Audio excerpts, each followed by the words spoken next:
கர்த்தருக்கு ஸ்தோத்திரம். மார்க்கு எழுதின சுவிசேஷம் அதிகாரம் 1. தேவனுடைய குமாரனாகிய இயேசு கிறிஸ்துவினுடைய சுவிசேஷத்தின் ஆரம்பம். இதோ, நான் என் தூதனை உமக்கு முன்பாக அனுப்புகிறேன். அவன் உமக்கு முன்னே போய் உமக்கு வழியை ஆயத்தம் பண்ணுவான் என்றும், கர்த்தருக்கு வழியை ஆயத்தப்படுத்துங்கள், அவருக்கு பாதைகளை செவ்வை பண்ணுங்கள் என்று வனாந்தரத்திலே கூப்பிடுகிறவனுடைய சத்தம் உண்டாகும் என்றும் தீர்க்க தரிசன ஆகமங்களில் எழுதியிருக்கிற பிரகாரமாய் யோவான் வனாந்தரத்தில் ஞானஸ்நானம் கொடுத்து பாவ மன்னிப்புக்கென்று மனந்திரும்புதலுக்கு ஏற்ற ஞானஸ்நானத்தை குறித்து பிரசங்கம் பண்ணி கொண்டிருந்தான்.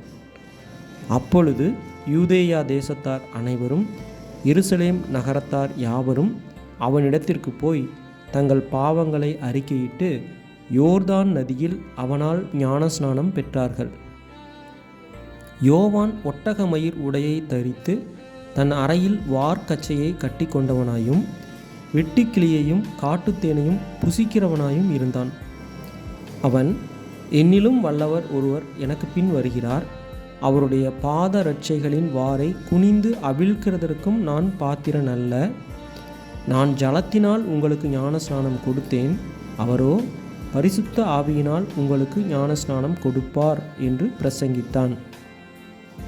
அந்த நாட்களில் இயேசு கலிலேயாவிலுள்ள நாசரேத்தூரிலிருந்து வந்து யோர்தான் நதியின் யோவானால் ஞானஸ்நானம் பெற்றார். அவர் ஜலத்திலிருந்து கரையேறினவுடனே வானம் திறக்கப்பட்டதையும் ஆவியானவர் புறாவை போல் தம்மேல் இறங்குகிறதையும் கண்டார். அன்றியும், நீர் என்னுடைய நேசகுமாரன், உம்மில் பிரியமாயிருக்கிறேன் என்று வானத்திலிருந்து ஒரு சத்தம் உண்டாயிற்று. உடனே ஆவியானவர் அவரை வனாந்தரத்திற்கு போகும்படி ஏவினார். அவர் வனாந்தரத்திலே 40 நாள் இருந்து சாத்தானால் சோதிக்கப்பட்டு அங்கே காட்டு மிருகங்களின் நடுவிலே சஞ்சரித்து கொண்டிருந்தார். தேவதூதர்கள் அவருக்கு ஊழியம் செய்தார்கள். யோவான் காவலில் வைக்கப்பட்ட பின்பு இயேசு கலிலேயாவிலே வந்து தேவனுடைய ராஜ்யத்தின் சுவிசேஷத்தை பிரசங்கித்து, காலம் நிறைவேறிற்று, தேவனுடைய ராஜ்யம் சமீபமாயிற்று, மனந்திரும்பி சுவிசேஷத்தை விசுவாசியுங்கள் என்றார்.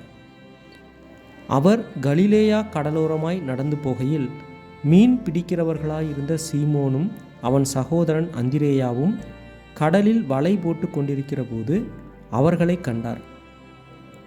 இயேசு அவர்களை நோக்கி, என் பின்னே வாருங்கள், உங்களை மனுஷரை பிடிக்கிறவர்களாக்குவேன் என்றார். உடனே அவர்கள் தங்கள் வலைகளை விட்டு அவருக்கு பின் சென்றார்கள். அவர் அவ்விடம் விட்டு சற்று அப்புறம் போனபோது செபதேயுவின் குமாரன் யாக்கோவும் அவன் சகோதரன் யோவானும் படவிலே வலைகளை பழுது பார்த்து கொண்டிருக்கிறதைக் கண்டு உடனே அவர்களையும் அழைத்தார். அப்பொழுது அவர்கள் தங்கள் தகப்பனாகிய செபதேயுவை கூலியாட்களோடு படவிலே விட்டு அவருக்கு பின் சென்றார்கள். பின்பு கப்பர்நகூமுக்கு போனார்கள். உடனே அவர் ஓய்வு நாளில் ஜெப ஆலயத்திலே பிரவேசித்து போதகம் பண்ணினார்.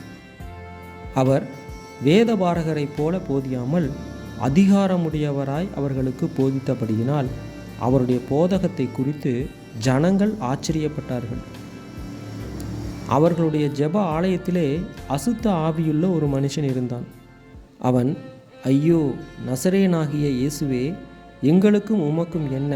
எங்களை கெடுக்கவா வந்தீர்? உம்மை இன்னார் என்று அறிவேன், நீர் தேவனுடைய பரிசுத்தர் என்று சத்தமிட்டான். அதற்கு இயேசு, நீ பேசாமல் இவனை விட்டு புறப்பட்டு போ என்று அதை அதட்டினார். உடனே அந்த அசுத்த ஆவி அவனை அலைக்கழித்து மிகுந்த சத்தமிட்டு அவனை விட்டு போய்விட்டது. எல்லாரும் ஆச்சரியப்பட்டு, இது என்ன? இந்த புதிய உபதேசம் எப்படிப்பட்டது? இவர் அதிகாரத்தோடே அசுத்த ஆவிகளுக்கும் கட்டளையிடுகிறார், அவைகள் இவருக்கு கீழ்ப்படுகிறதே என்று தங்களுக்குள்ளே ஒருவரோடொருவர் சொல்லிக் கொண்டார்கள். அது முதல் அவருடைய கீர்த்தி கலிலேயா நாடெங்கும் பிரசித்தமாயிற்று. உடனே அவர்கள் ஜெப ஆலயத்தை விட்டு புறப்பட்டு யாக்கோபோடும் யோவானோடும் கூட சீமோன் அந்திரேயா என்பவர்களுடைய வீட்டில் பிரவேசித்தார்கள். அங்கே சீமோனுடைய மாமி ஜுரமாய் கிடந்தாள். உடனே அவர்கள் அவளை குறித்து அவருக்கு சொன்னார்கள்.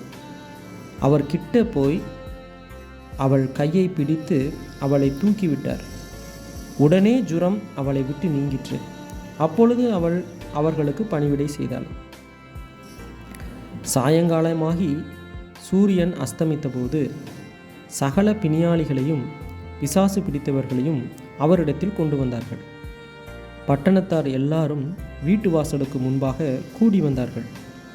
பலவிதமான வியாதிகளினால் உபத்திரவப்பட்டிருந்த அநேகரை அவர் சுஸ்தமாக்கி அநேகம் பிசாசுகளையும் துரத்திவிட்டார். அந்த பிசாசுகள் தம்மை அறிந்திருந்தபடியால் அவைகள் பேசுகிறதற்கு அவர் இடம் கொடுக்கவில்லை. அவர் அதிகாலையில் இருட்டோடு எழுந்து புறப்பட்டு வனாந்தரமான ஓரிடத்திற்கு போய் அங்கே ஜெபம் பண்ணினார். சீமோனும் அவனோடு இருந்தவர்களும் அவரை பின்தொடர்ந்து போய் அவரை கண்டபோது, உம்மை எல்லாரும் தேடுகிறார்கள் என்று சொன்னார்கள். அவர்களை அவர் நோக்கி, அடுத்த ஊர்களிலும் நான் பிரசங்கம் பண்ண வேண்டுமாதலால் அவ்விடங்களுக்கு போவோம் வாருங்கள், இதற்காகவே புறப்பட்டு வந்தேன் என்று சொல்லி கலிலேயா நாடெங்கும் அவர்களுடைய ஜெப ஆலயங்களில் அவர் பிரசங்கம் பண்ணி கொண்டும் பிசாசுகளை துரத்தி கொண்டும் இருந்தார். அப்பொழுது குஷ்டரோகி ஒருவன் அவரிடத்தில் வந்து அவருக்கு முன்பாக முழங்கால் படியிட்டு, உமக்கு சித்தமானால் என்னை சுத்தமாக்க உம்மால் ஆகும் என்று வேண்டிக் கொண்டான். இயேசு மனதுருகி கையை நீட்டி அவனை தொட்டு, எனக்கு சித்தம் உண்டு, சுத்தமாகு என்றார்.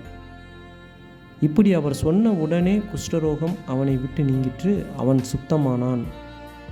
அப்பொழுது அவர் அவனை நோக்கி, நீ இதை ஒருவருக்கும் சொல்லாதபடிக்கு எச்சரிக்கையாயிரு. ஆயினும் நீ போய் ஆசாரியனுக்கு உன்னை காண்பித்து, நீ சுத்தமானது நிமித்தம் மோசே கட்டளையிட்டிருக்கிறவைகளை அவர்களுக்கு சாட்சியாக செலுத்து என்று கண்டிப்பாய் சொல்லி உடனே அவனை அனுப்பிவிட்டார். அவனோ புறப்பட்டு போய் இந்த சங்கதி எங்கும் விளங்கும்படியாய் பிரசித்தம் பண்ண தொடங்கினான். அதனால் அவர் வெளியரங்கமாய் பட்டணத்தில் பிரவேசிக்க கூடாமல் வெளியே வனாந்தரமான இடங்களில் தங்கியிருந்தார். எத்திசையிலுமிருந்து ஜனங்கள் அவரிடத்திற்கு வந்தார்கள். ஆமென்.